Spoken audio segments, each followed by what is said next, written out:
மங்காத்தால Ajith sir பேசின சில விஷயங்கள் கூட நீங்க சொன்னதுதான் அப்படின்னு வெங்கட் பிரபு வந்து ஒரு இன்டர்வியூல சொல்லியிருந்தாரு. லைட்டை போட்டுட்டு வண்டியை ஓட்டுறது, லைட்டா போட்டுட்டு வண்டியை ஓட்டக்கூடாது, அந்த மாதிரி விஷயங்கள். ஆமாம், ஆக்சுவலாக என்னன்னா அவர் வந்து ஒரு நாள் ஃபோன் பண்ணார் நைட் எனக்கு. சிவா எங்கே இருக்கேன் அப்படின்னா, நான் சொன்னேன் ஆஃபீஸில் இருக்கேன் சார் அப்படின்னு. நம்ம மரத்தில் இருக்குது காய் அது மாதிரி கவிதை இருக்குல்ல, அது மாதிரி இதுக்கு ஒரு சின்ன லைன் ஒன்று வேணும் அப்படின்னாரு. என்ன லைன் சார் அப்படின்னு. அஜித் சார் சொல்லுவார் வந்து, பிரேம் சொல்லுவான் வாழ்க்கையில் ரெண்டே முக்கியமான விஷயம், ஒன்று சரக்கு இன்னொன்று முறுக்கு அப்படின்வான்.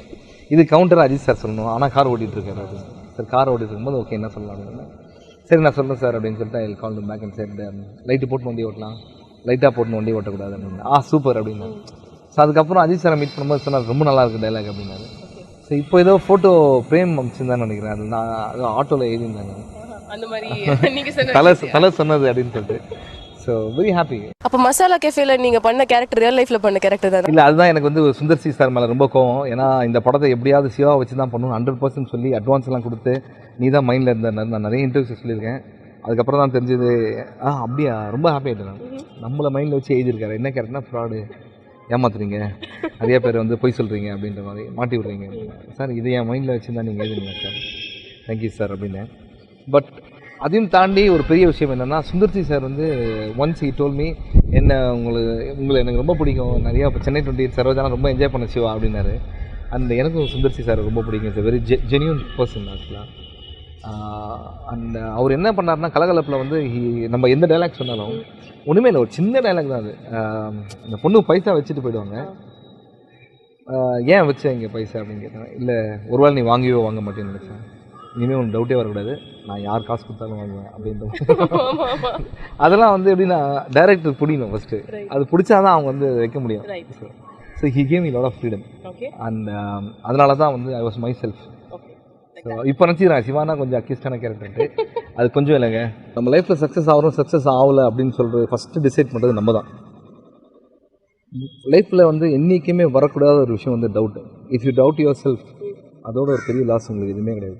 Okay, so I was very confident. And confident அப்படின்னு மட்டும் இல்லை, எனக்கு எப்பவுமே 2 வார்த்தை அடிக்கடி I tell to my self and tell my very close people, நம்மளே பண்ணலன்னா வேறு யார் பண்ண போகிறேன் அப்படின்னு சொல்லுவேன். செகண்ட் வந்து நம்ம தான் ஃபியூச்சர் அப்படின்றது வந்து ரொம்ப ஸ்ட்ராங்காக இருக்கணும் அப்படின்னு சொல்லிட்டு. ஸோ இது இப்போ இல்லை, நான் 7ஆம் கிளாஸ் படிக்கும் போதே ரோட்டில் அவார்டுக்கு வந்து அவார்ட் ஸ்பீச் வந்து நான் சொல்லிட்டு போவேன், இந்த அவார்டு நான் வாங்கினது காரணம் யாருன்னா அப்படின்ட்டு. ஸோ அது மாதிரி I was always living in my dream.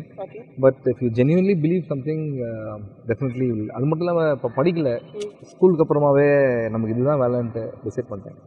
ஏன் படிக்கல அப்படின்னு நிறைய பேர் கேட்டாங்க. நான் இப்போ சொல்கிறேன் டைம் வேஸ்ட் பண்ணல அப்படின்னு சொல்லுவேன்.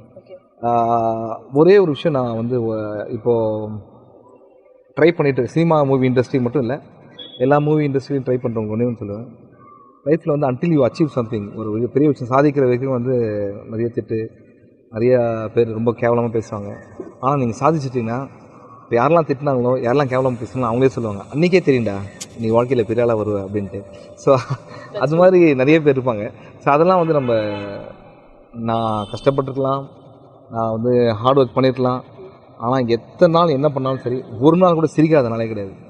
So it's very happy because I make sure life is very small, ஜாலியாக இருந்து நம்ம பண்ணிட்டு போனோம் அப்படின்ட்டு. அண்ட் இன்னும் இப்போ நான் ஒன்றுமே பண்ணல ஆக்சுவலாக, இப்போ தான் முதல் படிக்கிறது எடுத்து வச்சுருக்கேன். இன்னும் நிறைய ஐடியாஸ்லாம் இருக்குது.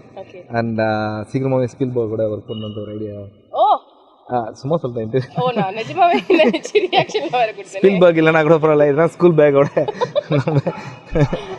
இல்லை ஹாலிவுட், நெக்ஸ்ட் ஹாலிவுட் போகிறேன் நான். நெக்ஸ்ட் ஹாலிவுட் போறீங்க?